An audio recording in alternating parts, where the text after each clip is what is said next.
बिस्मिल्लाहिर्रहमानिर्रहीम, अस्सलाम वालेकुम नाज़रीन, आप देख रहे हैं द लास्ट आवर। मैं हूँ यासिर रशीद और मेरे साथ हैं सीनियर सहाफ़ी राना मोहम्मद अजीम साहब। नाज़रीन, बिलाखिर 3 साल बाद वफाकी काबीना ने नई मरदमशुमारी की तस्दीक कर दी है और रिपोर्ट मंजूर हो चुकी है। लेकिन बदकिस्मती ये है कि ये रिपोर्ट जो मंजूर की गई ये MQM के इख्तलाफी नोट के साथ मंजूर की गई है।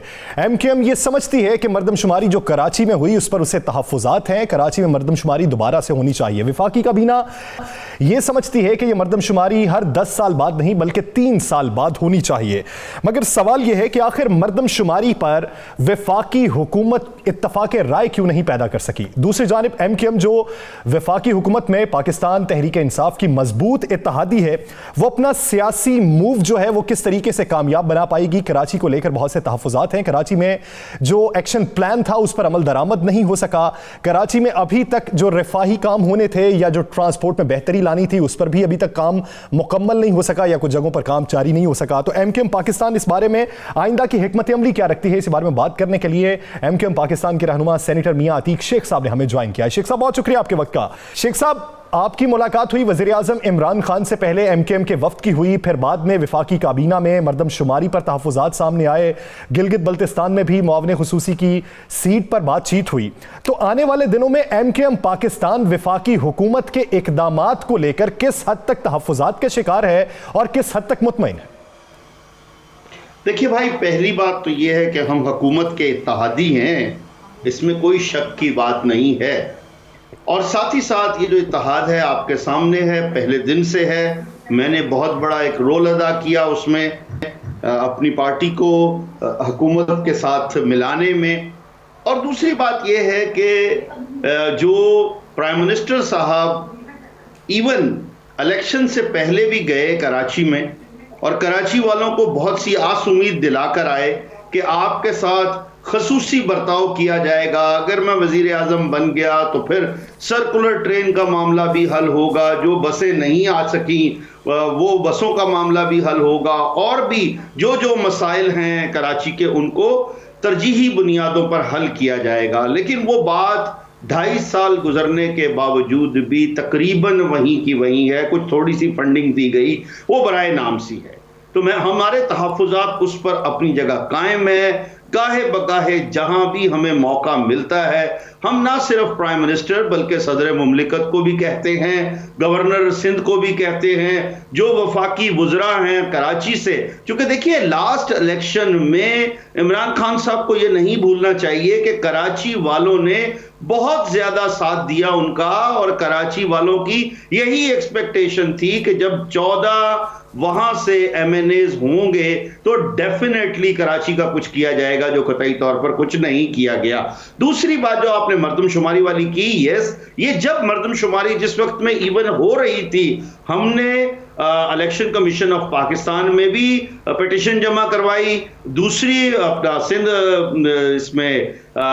सिंध हाई कोर्ट में भी पिटिशन जमा करवाई, और अपने तहफ़्फ़ुज़ात वो हम ना सिर्फ हुकूमत के सामने लाए बल्कि वो इदारे जो इसमें इन्वॉल्व थे उन सब के सामने लाए। और उसी मरदमशुमारी के साथ साथ हमारा एक और तहफ़्फ़ुज़ था एक बात पर कि जो हल्काबंदियां की गई हैं, वो भी मियां तीक साहब, जब आप समझते हैं कराची के मसाइल हल नहीं हुए, कराची पैकेज पे अमल नहीं हुआ, मरदमशुमारी पे आपके तहफ़्फ़ुज़ात दूर नहीं हुए, तो फिर क्या MQM की वैल्यू ख़त्म हो गई है? क्या MQM जो है वो खुद नहीं चाहती, या फिर आप क्यों हुकूमत का हिस्सा बने हुए हैं जब आपको पता है कि आप हुकूमत का हिस्सा इसलिए बने कि कराची के मसाइल हल करा सके, मरदमशुमारी का मसला हल करा सके? कुछ भी नहीं आप करा सके तो फिर क्या लेने बैठे हुए हैं? नहीं, ये आप बिल्कुल दुरुस्त कह रहे हैं। आपका ये सवाल 100% वजह है। हम वो कहते हैं ना कि मरता क्या ना करता, उस वाली पोजीशन में हैं कि देखिए, हमारे पास कोई ऑल्टरनेट है भी नहीं है। अगर हम हुकूमत से बाहर आते हैं, फर्ज करें, चलें हुकूमत उस पे हिलती है, गिरती है, नहीं होती है, ठहरती है, आगे चलती है, कुछ भी है, लेकिन हमारे साथ क्या होगा? हमारे साथ और दूसरा ऑल्टरनेट क्या है? लेकिन आज भी हुकूमत से बाहर हम तब आएंगे, और उस दिन आएंगे, ओपनली मैं कह रहा हूं, जिस दिन हमें यह उम्मीद होगी कि प्राइम मिनिस्टर साहब टोटली हमारे बात से इनकारी हैं। प्राइम मिनिस्टर साहब कतई भी जो वादे कराची वालों से कर आए, वो भी जो पहले दिन से MQM से कर रहे हैं, उन पर भी आज भी कायम है। आप देखिए अभी 3 रोज कबल जब हमारा स्पेशल वफ्द मिला, जिसमें अमीनुल हक भाई भी थे, खालिद मकबूल भाई भी थे, कुंवर नवीद जमील उनमें शामिल थे, तो उसमें जब मुझे बता दें सर, ये बता दें और कितना टाइम, आप कितने टाइम का इंतजार कर रहे हैं?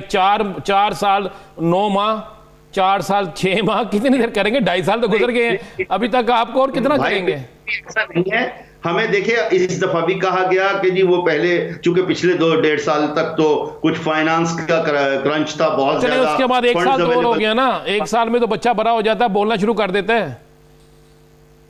ये बात आप दुरुस्त कह रहे हैं जी, बिल्कुल ठीक है।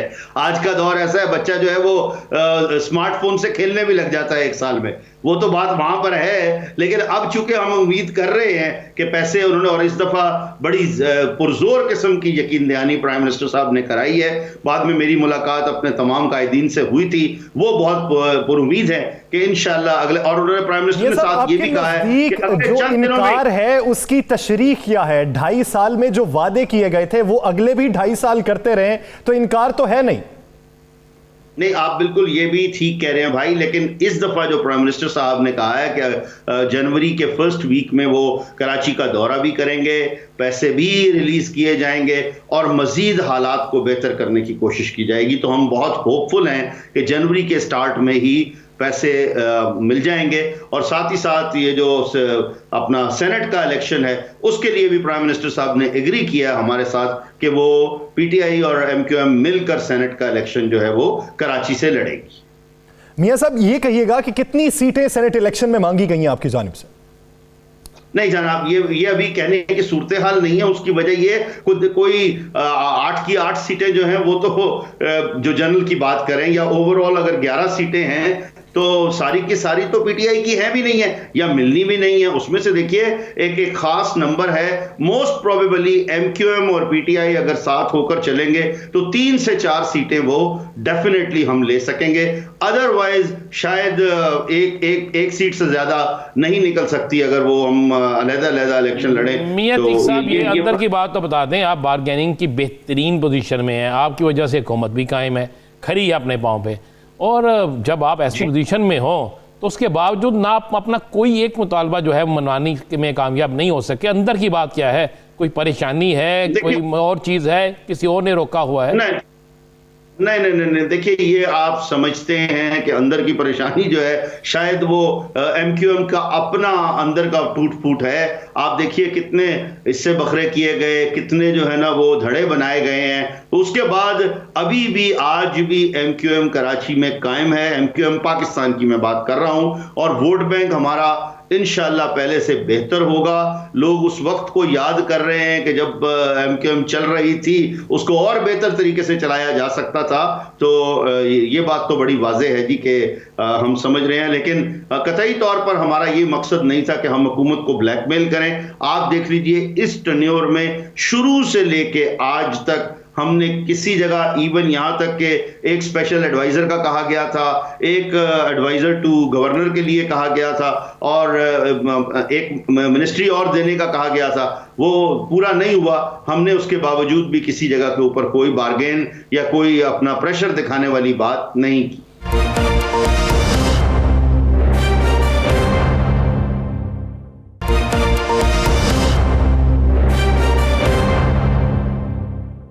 मियां तीक साहब, आपको वफाकी हुकूमत ने भी बड़े दावे किए, वादे भी किए, तो इस तरह के कुछ दावे और वादों की तस्दीक जो है वो ख्वाजा इजहारुल हसन साहब कर रहे हैं कि पाकिस्तान पीपल्स पार्टी की जानिब से हो रही है।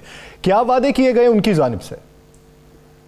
देखिए पीपल्स पार्टी ने तो ओपनली कहा था जी, आपको शायद स्टेटमेंट याद होगी, बिलावल जरदारी साहब ने कहा था कि आप हमारे साथ आए, मिल जाएं, और जो आपको 2 वजारतें फेडरल हुकूमत में मिली हैं 2 वजारतें हम दे देंगे। लेकिन चूंकि इस वक्त में जो हमारी राब्ता कमेटी है उसका मौक़िफ़ ये है कि हम कतई तौर पर हुकूमत को ब्लैकमेल नहीं करेंगे।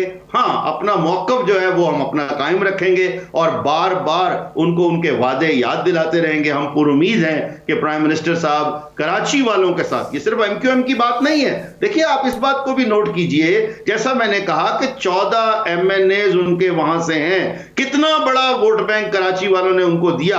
अगर वो काम नहीं करेंगे, कराची वालों का ख्याल नहीं करेंगे, तो डेफिनेटली फिर आने वाले इलेक्शन में उनको प्रॉब्लम्स होंगी वहां से। अच्छा मियाँ साहब ये बता दें कि कितने % चांस हैं कि आप पीपल्स पार्टी के साथ जा सकती? सर अभी मुझे तो किसी जगह पर कोई ऐसी डिस्कशन होती नजर नहीं आ रही है। और एक बात मैं और वाजे कर दूं सर, ये एक साल पुरानी तकरीबन बात है जब बिलावल साहब ने ये कहा था। जी मुझे उसके बाद हमारे चलिए ये बता दें MKM लंदन से कितने लोग आपके राब्तों में हैं जो वापस आपके पास आना चाहते हैं? सवाल ही नहीं है जी, बिल्कुल कोई कतई तौर पर MQM लंदन से राब्ते में नहीं है। आप ये देख लीजिए MQM नहीं, लंदन उनके कोई अफराद जिस तरह वासिय जलील या दूसरे हैं वो आपके पास वापस आना चाहते हैं?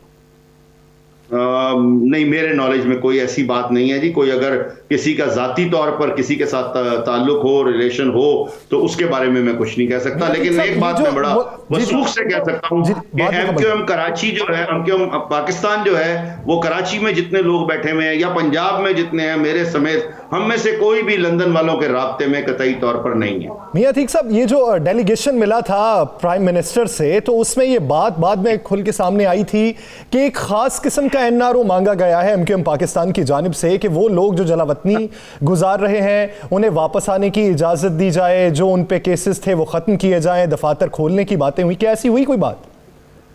देखिए, मैं वाजे कर दूं, मैंने खालिद भाई से बिल्कुल डिटेल से ये बात की। उन्होंने कहा कि इस बात को गलत रंग दिया गया और गलत ड्रैग किया गया। देखिए, हमारे ये पहले दिन से जब हमारा इल्हाक हुआ था, उस दिन जो बातें की गई थी उसमें हमने शुरू में ये कहा था कि MQM पाकिस्तान के जो लिजिटिमेट ऑफिसेज हैं, जिस तरह के एक पॉलिटिकल पार्टी के होते हैं, और इलेक्शन कमीशन ऑफ पाकिस्तान ने ये वाजे कर दिया है कि MQM पाकिस्तान ही वो जमात है जो आज कराची में MQM के नाम से चल रही है। अगर कोई दूसरी जमातें हैं तो वो इलेक्शन कमीशन ऑफ पाकिस्तान की और गवर्नमेंट की सर्टिफाइड जमात नहीं है।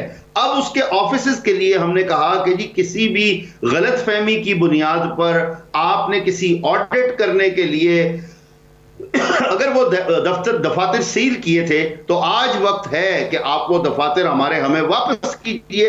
इसको आप कतई तौर पर NRO या डील की बात नहीं कर सकते। हाँ, उसके साथ हमने ये जरूर कहा, जो हम हर कोर्ट में भी जाकर कहते रहे हैं, हर इदारे के पास जाकर कहते रहे हैं, कि जो हमारे मिसिंग पर्संस हैं उनको जरूर बाजियाब कराया जाए, जिसमें से लास्ट ईयर बहुत सारे लोग बाजियाब हुए भी हैं। तो इस तरह की जो चीजें हैं वो बिल्कुल हमारी आज नहीं है, पहले दिन से। मियां साहब, क्या ये आपकी सब यही डिमांड्स हैं या इसके अलावा भी कोई डिमांड्स हैं?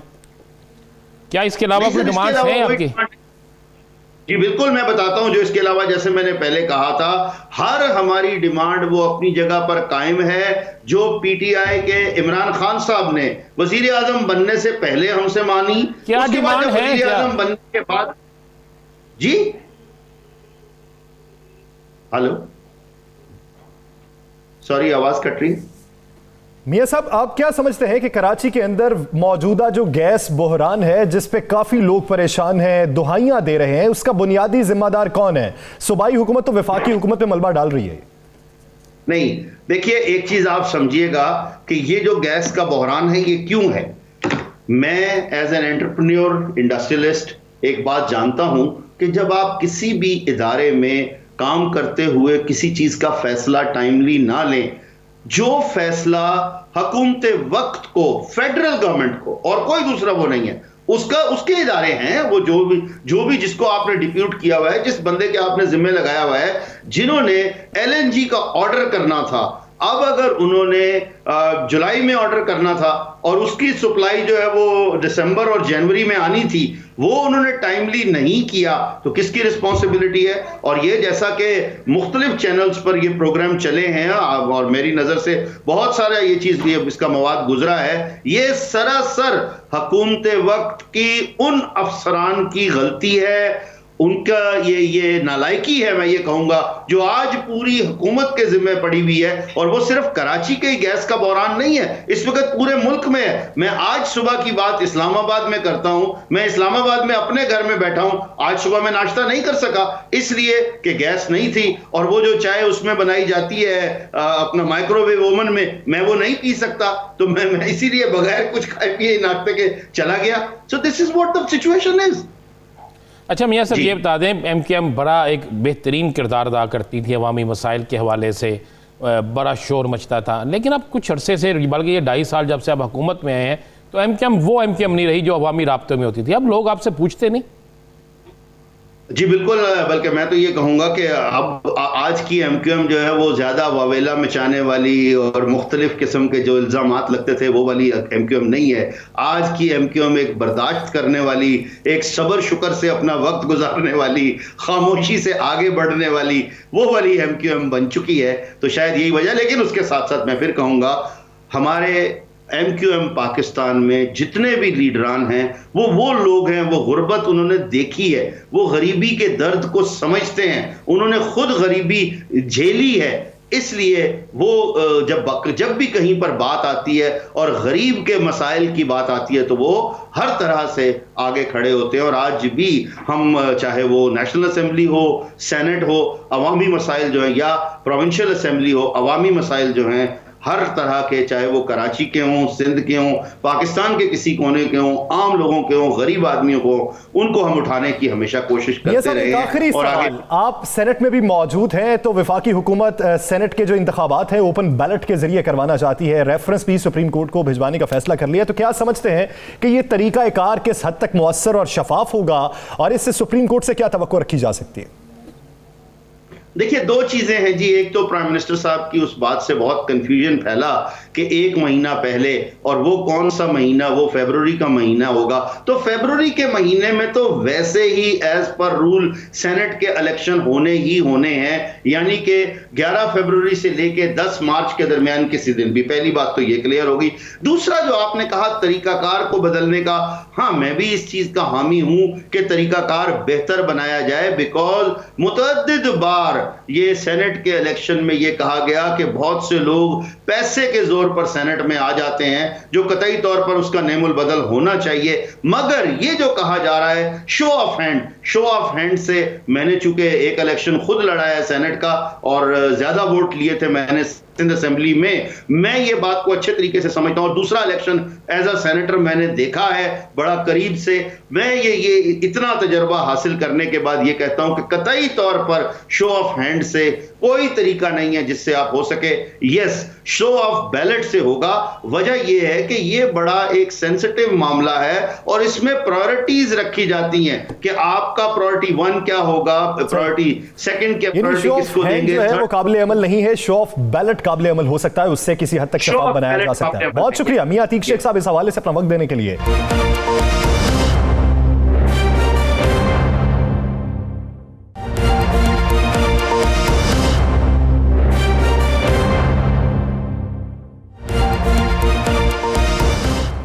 Welcome back. नाज़रीन, आज PDM का मर्दान में भी जलसा था और आने वाले दिनों में लाड़काना में पाकिस्तान पीपल्स पार्टी का जलसा है। बेनज़ीर भुट्टो की बरसी की तकरीब है और उसमें पाकिस्तान डेमोक्रेटिक मूवमेंट के दीगर रहनुमाओं को भी दावत दी गई है।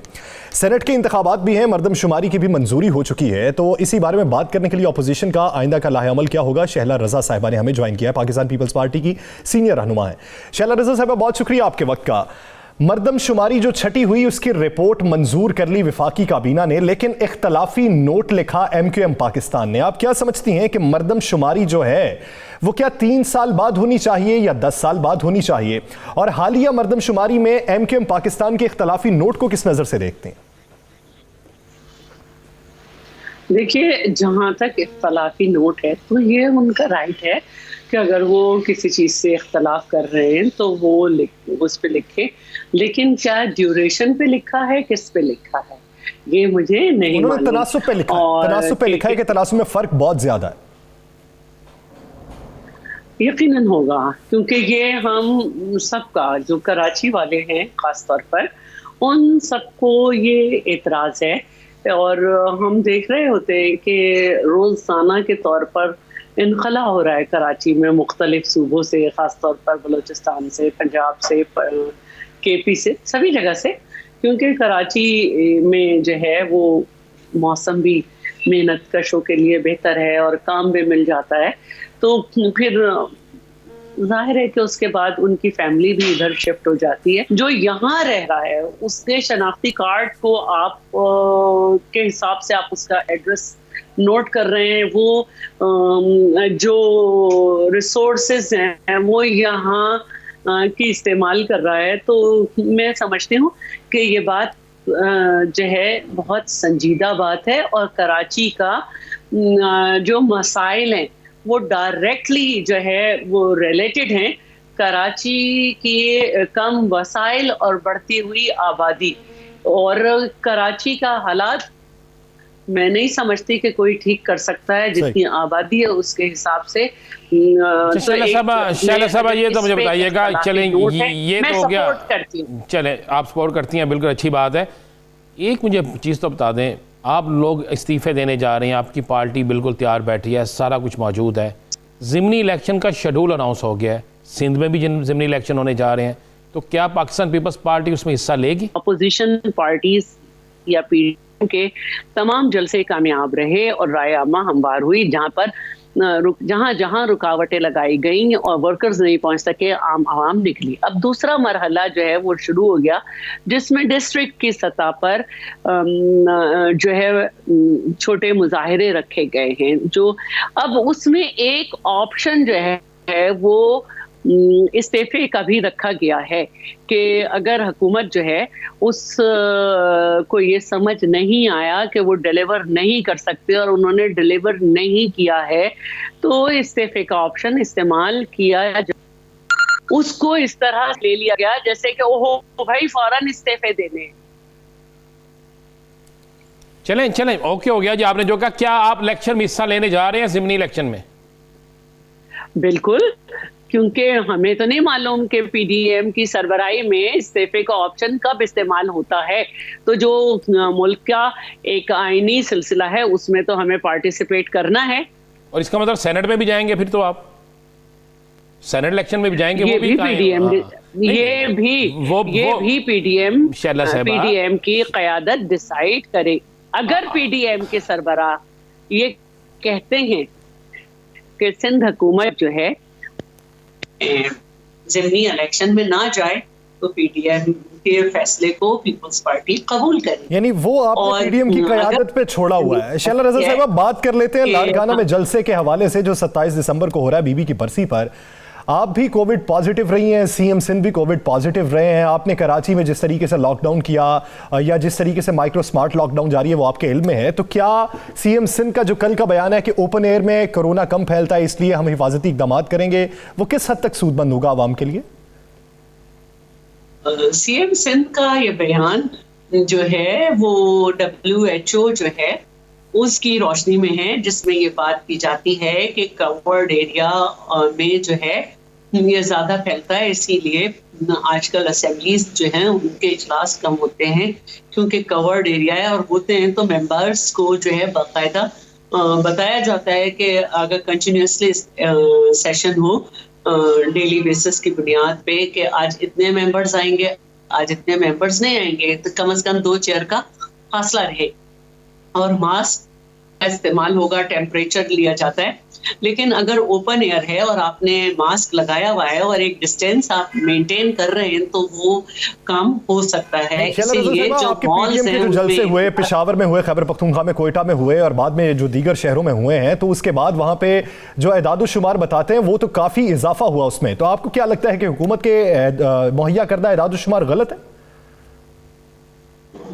ये गलत बात है। सबसे ज्यादा जो है एबटाबाद में है, वहां पे कोई जलसा नहीं हुआ है। और देखिए, अगर ये कहें कि जिस जगह जलसा हुआ था उस पर्टिकुलर एरिया में, तो वो भी इनकी बात गलत होगी क्योंकि लोग मुख्तलिफ एरिया से आते हैं और ये अब सबको मालूम है कि उनको किस तरह से SOPs पे अमल करना है। कराची में हालिया दिनों में कुछ अमवात हुई मुख्तलिफ लोगों के यहाँ, जिसमें कुछ रीज़न कोविड के नहीं थे, लेकिन उन लोगों ने जनाजे पे भी मैंने देखा कि SOPs थी और उसके बाद उन्होंने कहा कि जी आप अपने घर में हमारी तरफ से एक सिपारा पढ़ दीजिएगा, हम नहीं समझते कि घर में ज़्यादा लोग आए। और शादियाँ भी जो हो रही हैं तो उसमें भी लिमिटेड लोग आ रहे हैं क्योंकि लोगों का बुक कराया हुआ है और इस तरह से। तो मैं ये समझती हूँ कि KP में हुकूमत तो वो है जिसने टेस्ट करने छोड़ दिए थे और टेस्ट का जो स्टैंडर्ड है उसको कभी इसने मेंटेन नहीं किया। अच्छा शैला रज़ा साहिबा, अभी आपने बड़ी अच्छी बात की कि एक फौत की हुई और फौत की में कहा गया कि आप अपने घर में बैठ के एक सपारा पाल लें। शादियों में भी यही हो रहा, आप कह रहे हैं कि कम लोग आ रहे हैं। जब आप समझते हैं कि शादियों में और फौतगी में कम लोग आ रहे हैं और अपने आप को बचाने के लिए कोशिश कर रहे हैं, चाहे कोरोना है या नहीं है, तो फिर क्यों नहीं ऐसा होता कि आप जलसों में भी ये कर लें कि एक जलसा है, एक बरसी है, क़यादत को बुला लें, चंद लोगों को बुला लें और टीवी के जरिए उन तक मैसेज चला जाएगा। जिसने दुआ करनी है घर बैठ के दुआ कर लेगा, जिसने आपके साथ इजहार यकजहती करनी है वो भी इस तरीके से कर लेगा। की बात बता, मैं ये लोगों की बात बता रही थी। मैं आपको ये बताना चाहती हूँ कि भुट्टो साहब की जो बरसी हुई थी 4 अप्रैल को, वो हमने नहीं की थी और हमने कहा था कि लोग अपने तौर पर इसको करें। और लेकिन इस वक्त हम अगर आपसे ये बात कहें कि जो उस वक्त दिखाई नहीं गई थी, लेकिन एक अजदहाम था जो 4 अप्रैल को भी अपने तौर पर कोई जलसा ना होने के बावजूद, ऑफिशियली अनाउंस होने के बावजूद लोग वहां पहुंचे थे। लोग पहुंचते हैं और अभी भी अगर आप सिंध के देही इलाकों में देखें तो कोविड जो है वो बराए नाम है, क्योंकि वहां पे शहर से ज्यादा एहतियात हुई है। और कल मुझे पता चला कि लाड़काना में कोई भी इवेंट पे नहीं है और इस तरह मुख्तलिफ जगहों पे जो है ऐसी सूरत हाल नहीं है। कराची मैंने कहा कि एक अवाम परवर इलाका है, यहाँ पे लोग निकलते हैं और जिस तरह के काम होते हैं फैक्ट्रियों से लेके सब जगह इस, और यहाँ पे हम टेस्ट कैपेसिटी भी ज्यादा है तो लोग जो हैं उसमें आ रहा है। लेकिन शैला रज़ा साहिबा, जैसा कि आप कह रही हैं कि लोग आते हैं, लोग इस हुकूमत से भी घबराए हुए हैं, तंग आए हुए हैं, इसलिए लोग आते हैं, तो फिर क्या वजह है कि आपने इतने बड़े जलसे कर लिए, रैलियां कर ली, इस्तीफों के ऑप्शन की भी बात कर ली, लॉन्ग मार्च का भी इंदिया दे दिया, इसके बावजूद भी वफाकी हुकूमत मुतमईन दिखाई देती है? क्या ये सियासी मौत नहीं है, यह सियासी शिकस्त नहीं है, या फिर वफाकी हुकूमत ने चेहरे पर कुछ और रखा है? मैं पहले एक बात कर लूं, देखिए जहाँ पे माइक्रो स्मार्ट लॉकडाउन है वहाँ के लोगों को ऑफिस जाने की इजाजत नहीं है, वहाँ के लोगों को इस तरह से इजाजत नहीं है और इस पे अमल हो रहा है। गलियों के आगे टेंट लगाया हुआ है या कंटेनर या कोई बड़ा टैंकर खड़ा करके बंद किया गया है।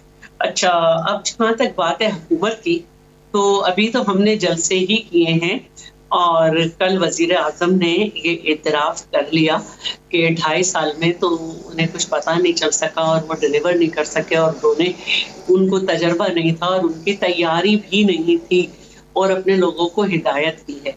तो ये हमारी सबसे बड़ी फतह है, क्योंकि सुबह में वजीर आजम साहब ने ट्वीट किया था कि माशी अशारी अच्छे हो रहे हैं और शाम को उन्होंने ये कर दिया। तो सब जानते हैं कि इस वक्त क्या सूरत हाल है, आवाम कितनी ज्यादा बेरोजगार हो चुकी है। इनके IMF में देर से जाने और गलत माहिदों की वजह से इदारों से जो इन्होंने लोगों को एक सवाल जो हर जवाब जिसका जानना चाहते हैं, मुझे बताएं, क्या पीपल्स पार्टी PDM के कहने पर इस्तीफे देने में सीरियस है? क्या आप सिंध हुकूमत की कुर्बानी देने के लिए तैयार हैं?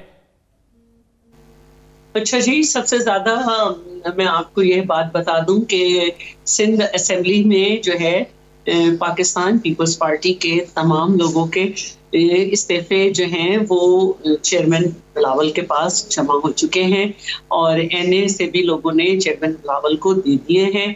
ये एक ऑप्शन है, जब PDM रहेगी तो चेयरमैन जो है उसको स्पीकर के पास जमा करा देंगे। हम सब इस्तीफा दे चुके हैं, ना सिर्फ दे चुके हैं, हर एक ने अपना इस्तीफा वायरल भी किया है। आपके इस्तीफों पर वजीर खारजा ये राय रखते हैं कि इस्तीफे देने के और हैं और दिखाने के और हैं। शैला रज़ा साहिबा, ये कहिएगा, ख्वाजा इजहारुल हसन साहब जो MKM पाकिस्तान के हैं, उनका ये कहना है कि पीपल्स पार्टी ने जी मैं दूसरे सवाल की वापस आता हूँ, आप बात कर लें। कागज पे लिखी हुई बेशक खारजा पॉलिसी चाहे कुछ और हो, और लेकिन आप एक फेल वजीर खारजा हैं, इसका ऐलान खुद आपकी जो है खातून भी कर चुकी हैं कि कश्मीर की पॉलिसी आपने डिबो दी। फिर आप अभी जो हैं UAE गए थे, वहां से भी नाकाम आए हैं और आपको अपने बयान वापस लेने पड़ते हैं। तो दूसरों को आप दिखाने के वजीर खारजा जरूर है, लेकिन आप कुछ डिलीवर नहीं। आपकी जानिब से खारजा पॉलिसी पर सवाल उठाया जा रहा है। ख्वाजा इजहारुल हसन साहब ने जो बात की है कि पाकिस्तान पीपल्स पार्टी वजारतें देने पर आमादा है, इसमें कितनी सच्चाई है? MQM को। जी जी। देखिए, मैं अगर उन्होंने ये बात कही है तो मुझे पता तो नहीं, लेकिन मुझे पार्टी की एक पॉलिसी जरूर मालूम है कि हमने हमेशा ये चाहा है कि अच्छी वर्किंग रिलेशनशिप हमारे साथ सिंध हुकूमत में जो मौजूद पार्टीज हैं उनसे हो। और अगर ख्वाजा इजहार उल हसन ये कह रहे हैं तो इसके पीछे उनको जिसने भी ऑफर की है यही एक जो है बात होगी। और पहले भी हमारे साथ जब हमारी पहली गवर्नमेंट आई है बेनज़ीर भुट्टो साहिबा शहीद की शहादत के बाद, तो हमारे पास सिंपल मेजॉरिटी थी, लेकिन हमने एक बेहतरीन वर्किंग रिलेशनशिप के लिए इनको अपने साथ गवर्नमेंट में शामिल रज़ा साहबा, मुझे ये बताएं कि हुकूमत के साथ चंद इत्तेहादी जमातें ऐसी हैं जिनके साथ आपके माजी में बड़े करीबी तल्लुकात रहे हैं। पाकिस्तान पीपल्स पार्टी के मुस्लिम लीग काफ के साथ बड़े करीबी तल्लुकात रहे हैं, MQM के साथ बड़े करीबी तल्लुकात रहे हैं। क्या वजूहात है कि इस दफ़ा आप इन दोनों इत्तेहादियों को अपने साथ नहीं मिला सके? ये इनकी मर्जी है। हमारी तरफ से MQM के लिए भी ऑफर है और PMLQ तो मैं समझती हूँ कि जिस हद तक बेजार है, हमें परवेज इलाही साहब की कल का और परसों का जो बयान है वो सब देख रहे हैं। हालांकि वजीर आजम साहब ने अपने आप को इतना मजबूर पाया है कि उनके घर जाके कहा है कि वो अपने आप को परवेज इलाही साहब, लेकिन परवेज इलाही साहब के आपने देखा शिकवे खत्म नहीं हो रहे। नहीं शैला रज़ा साहिबा, जब आपको ये लगता है कि इत्तेहादी भी ये समझते हैं कि वफाकी हुकूमत डिलीवर नहीं कर पा रही है और आपके नज़दीक PDM की तहरीक वफाकी हुकूमत को चलता कर देगी, तो फिर इत्तेहादी आपके साथ क्यों नहीं आ रहे? ये उनका अपना फैसला है या ये कि वो मजबूर है, ये तारीख बताएगी कि वो क्या कर रहे हैं। तारीख बताएगी कि वो क्या कर रहे हैं। आपके नज़दीक वफाकी हुकूमत इस वक्त तज़ब्ज़ुब का शिकार है और वफाकी हुकूमत ये एतराफ़ कर चुकी है कि वो डिलीवर करने में नाकाम रही। बहुत शुक्रिया साहिबा इस हवाले से अपना वक्त देने के लिए।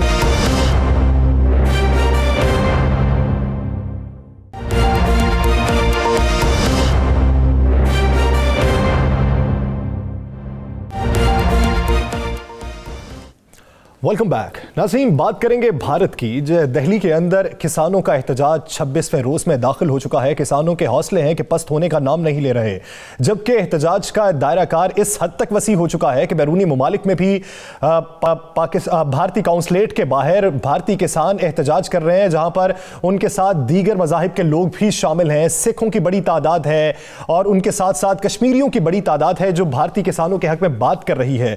अब अंदरूनी तौर पर मोदी हुकूमत इस हद तक कमजोर हो चुकी है कि किसानों के इस एहतजाज को खत्म करने के लिए, सिखों के खिलाफ लोगों को उकसाने के लिए RSS के जो गुंडे हैं उन्हें सिखों की शक्ल देकर इस एहतजाज में शामिल करवाया जा रहा है और वो लोगों को उकसा रहे हैं। राना साहब, आप ये सूरत हाल अगर देखें तो सूरत हाल से इस बात का अंदाजा बखूबी लगाया जा सकता है कि RSS के गुंडे जो हैं वो बाहर बैरूनी ताकतों से किस तरीके से लड़ते हैं और वहां पर इंतशार कैसे फैलाते हैं और अंदरूनी तौर पर किस तरीके से इंतशार फैलाते हैं। देखिए यासर, ये बड़ी खौफनाक चीज़ है। देखिए, हमने तो सामने ले है वो वीडियो। ये बंदा जो है इसका नाम श्रीनाथ है, ये लड़का जो है, और ये RSS का बाकायदा मेंबर है और ये पकड़ा गया। ये सिख बना हुआ था, इसने पगड़ी रखी हुई थी 1 साल से। ये सिख बना हुआ तो 1 साल से नरेंद्र मोदी सिखों के खिलाफ एक बड़ी साजिश कर रहा था। और जब इस बड़ी साजिश पे जो चीज़ें हमें नजर आई हैं वो यह कि यह पकड़ा गया। जब पकड़ा गया इससे पंफलेट निकले, वो पंफलेट एक सिख बनाकर सिखों के खिलाफ पंफलेट तकसीम कर रहा था। जब उससे वो जो हमने वीडियो दिखाई है उस पर इन्वेस्टिगेशन हुई तो पता चला कि ये RSS का गुंडा है। उसने नाम लिया कि मुझे भेजा गया है कि सिखों के अंदर आपस में ग्रुप बंदी कराओ, लड़ाई कराओ और इस धरने के खिलाफ बोलो। तो ये सारा मामला हुआ है। अब इससे जनरल साहब पाकिस्तान के खिलाफ तो बारह साजिश करता है, पाकिस्तान के खिलाफ तो हर उस चीज़ पर ये मौजूद होता है जहाँ पे दहशतगर्दी हो, नफरत की बात हो। लेकिन अब भारत के अंदर, अपने मुल्क के अंदर ही सिखों के खिलाफ भी जाली सिख बनाकर RSS के गुंडों को ये सब कुछ किया जा रहा है। तो क्या ये भारत टूटने की तरफ नहीं जा रहा?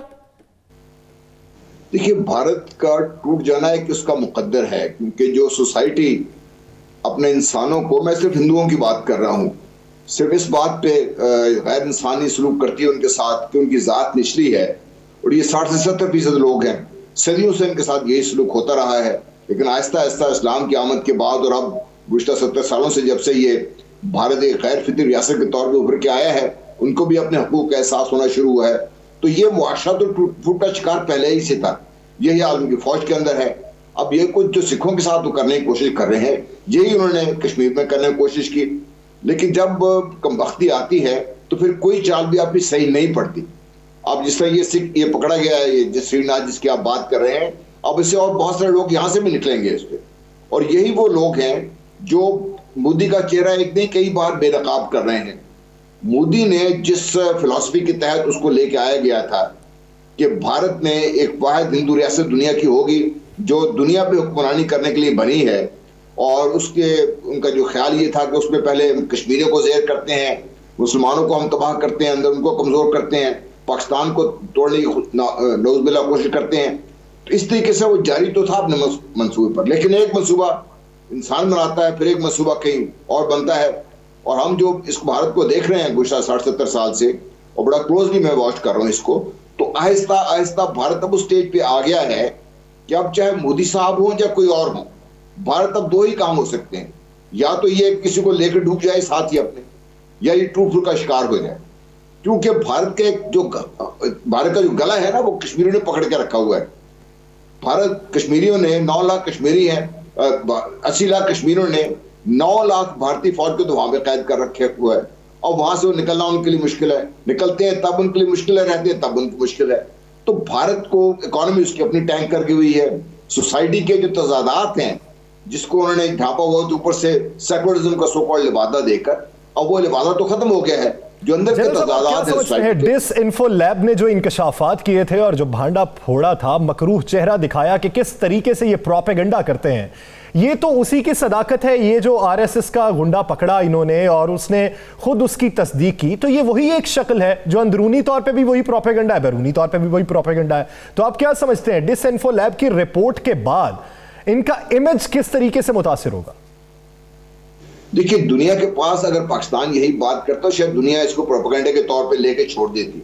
ये तो किसी गैर मुल्की, जर्मनी की एक एनजीओ थी जिन्होंने इसको ब्रेक किया है। अब दुनिया के लिए इसको इग्नोर करना तकरीबन इम्पॉसिबल है। अब पाकिस्तान पर है कि पाकिस्तान किस तरीके से इसको पुश करता है, क्योंकि जो भारत को स्पॉन्सर कर रही है मगरबी दुनिया, जो सो कॉल्ड फर्स्ट वर्ल्ड की हम बात कर रहे हैं, जिसको बैक कर रही है, अब उनके लिए भी उनके मुआशरे में भी जब ये खबरें फैल रही हैं, उनके लिए भी ये नामुमकिन होता जा रहा है कि भारत को नजरअंदाज करें। जिस तरीके से वहां पर गैर इंसानी सलूक हो रहा है उनकी अपनी अक़लियतों के खिलाफ, खासतौर पर मुसलमानों के और सिखों के, और किस तरीके से उन्होंने खुद जो बांग्लादेश से लेके आए थे मुसलमान, असम में बैठे हुए उनकी शरीयत मनसूख कर दी है, और तकरीबन 1 करोड़ से ज्यादा इंसानों को उन्होंने बिल्कुल टोटली उनका आइडेंटिटी छीन ली है। अब ये ज्यादा देर तक चल नहीं सकता काम। ये जनरल साहब, आप क्या समझते हैं कि इस वक्त हालिया दिनों में ये जो आरएसएस की जानिब से प्रोपेगेंडा किया जा रहा है, उसमें उसने खास लफ्ज का इस्तेमाल किया, हमें सिखाया जाता है कि लोगों को बताएं मोदी है तो भारत है। तो आप क्या समझते हैं कि कांग्रेस का बतौर ऑपोजिशन जो किरदार है वो किस हद तक कमजोर है? देखिए, कांग्रेस जिस तरीके से पाकिस्तान की बदकिस्मती रही है, मौरूसियत का शिकार होकर रह गई है, और कांग्रेस में वाइटैलिटी नहीं रही, उनमें कोई वो जान नहीं रही, नंबर 1। नंबर 2, जहां तक ये policy anti Muslim anti Pakistan की पॉलिसी का ताल्लुक, उसमें कांग्रेस उनके साथ मिली हुई है। उसमें आप कभी नहीं देखें कांग्रेस उनके साथ खड़े होकर करेगी, उनके साथ कोई ऐसे बात करेगी उनसे। कांग्रेस की कमजोरी से मोदी साहब को बहुत फायदा हुआ है, और मोदी का फायदा होने का उसको ज्यादा ताकतवर समझता है अपने आप को, क्योंकि उसके एब्सोल्यूट मेजॉरिटी है उसके पास। इस वजह से वो तमाम होने से मोदी को फायदा हुआ और मोदी के मजबूत होने से मुल्क को नुकसान हो रहा है। बहुत शुक्रिया जनरल रिटायर्ड गुलाम मुस्तफा साहब इस हवाले से अपना वक्त लिए। नाज़रीन, आने वाले दिनों में खित्ते में अमन किस तरीके से बरकरार रह पाएगा, ये किसान मूवमेंट तहरीक जो है वो साबित कर पाएगी। तिला स्टार से मुझे और राना अजीम साहब को दीजिए इजाजत। अल्लाह ने के बाद।